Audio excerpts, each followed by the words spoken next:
Halo Indonesia, saya Kristianto Yin Oni, salam NKRI. Video kali ini saya ingin menanggapi komentar dari seorang kakak. Ya, ada seorang kakak berkomentar di video saya, katanya rakyat Papua yang tidak mendukung perjuangan kemerdekaan Papua itu adalah pengkhianat Papua. Begini ya kakak ya, saya rasa justru kakak itulah pengkhianat Papua yang tidak punya rasa belas kasihan terhadap masyarakat sipil Papua, yang hanya mementingkan diri sendiri, yang hanya mementingkan emosi pribadi. Ya, coba saya ajak kakak untuk berpikir sederhana pakai logika. Sekali lagi pakai logika, ya, logika sederhana saja.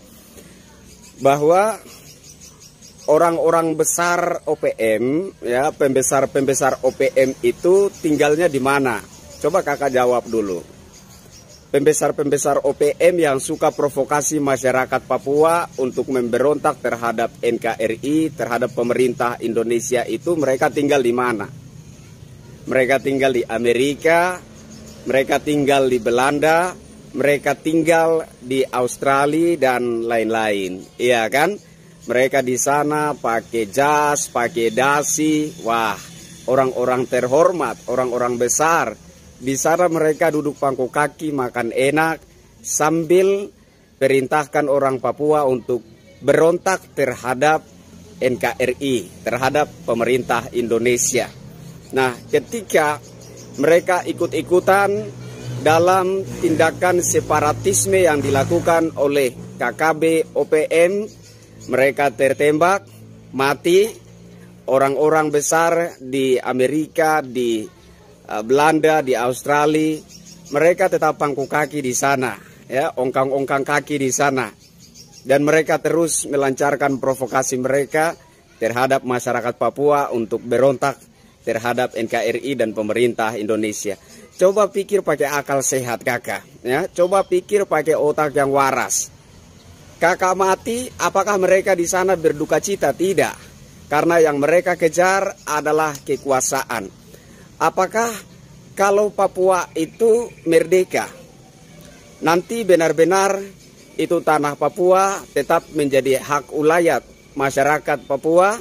Tidak kakak, tidak, ya, tidak.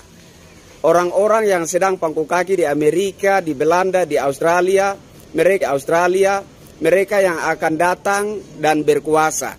Nah, ketika mereka berkuasa, tentu saja mereka sudah punya ikatan janji dengan orang-orang Amerika, dengan orang-orang Belanda, dengan orang-orang Australia, dengan orang-orang Barat lah pokoknya. Nah, kemudian tambang-tambang emas, tembaga dan lain-lain di Papua itu akan menjadi ladang perebutan harta. Akan menjadi ladang perebutan harta bagi negara-negara yang menyokong pemberontakan Papua terhadap NKRI dan pemerintah Indonesia. Mereka yang akan menjadi kaya raya, mereka akan berkuasa. Dan kalau ada orang Papua berteriak-teriak menuntut haknya, apakah mereka akan selamat? Karena pertimbangan HAM dan lain sebagainya, kemungkinan besar tidak. Siapa yang berontak, siapa yang berteriak-teriak bahwa tanah mereka dirampas, siapa yang berteriak-teriak bahwa emas tembaga mereka dirampas, kemungkinan besar akan dibunuh mati.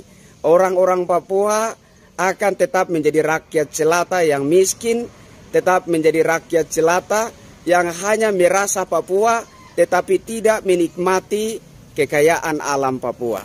Jadi kakak, sebaiknya kita bersyukur saja dengan pemerintahan sekarang yang sudah menaruh perhatian penuh untuk Papua, yang sudah berupaya merebut 51% saham PT Freeport, dan kemudian mayoritas sahamnya 10 atau 9% itu khusus untuk Papua saja. Dulu 9% itu untuk negara Indonesia, sekarang tidak. 51% untuk negara Indonesia dan 10% itu khusus hanya untuk Papua saja. Kurang baik apa pemerintahan Presiden Jokowi sekarang? Dan kemudian perhatian pemerintah juga dibuktikan dengan pembangunan yang masif di tanah Papua. Pembangunan jalan raya, pembangunan stadion olahraga, pembangunan lapangan terbang dan lain-lain. Kurang baik apa pemerintahan Jokowi, kakak?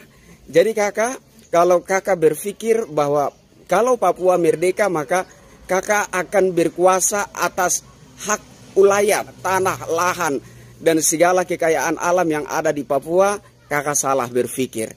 Sadar-sadar saja kakak, bahwa orang-orang yang ada di Amerika, yang ada di Belanda, yang ada di Australia, mereka itu adalah penjilat Amerika, penjilat Belanda, penjilat Australia. Dan kalau sampai Papua itu merdeka, mereka akan datang ke Papua dan berkuasa. Mereka itu adalah penjilat Amerika, penjilat Belanda, penjilat Australia. Dan kalau sampai Papua itu merdeka, mereka akan datang ke Papua dan berkuasa. Saudara-saudara, pace-mace, kakak adik semua yang ada di Papua tetap menjadi rakyat jelata yang miskin. Apakah nanti bisa masyarakat Papua itu berteriak-teriak kepada Presiden, Bapak Presiden tolong kami, sekolah kami rusak, tolong diperbaiki. Bapak Presiden, pemilik tanah tutup sekolah, palang sekolah. Tidak boleh sekolah kalau belum bayar ini lahan, belum bayar ini tanah. Dan kemudian nanti mereka yang jadi presiden, jadi penguasa di Papua itu akan menanggapi suara-suara dari rakyat jelata seperti itu. Tidak mungkin, tidak mungkin. Hanya Presiden Jokowi yang hati baik. Hanya Presiden Jokowi saja yang orang baik, yang mau mendengar teriakan jeritan masyarakat dan langsung menanggapi, langsung menjawab dan langsung memberikan solusi.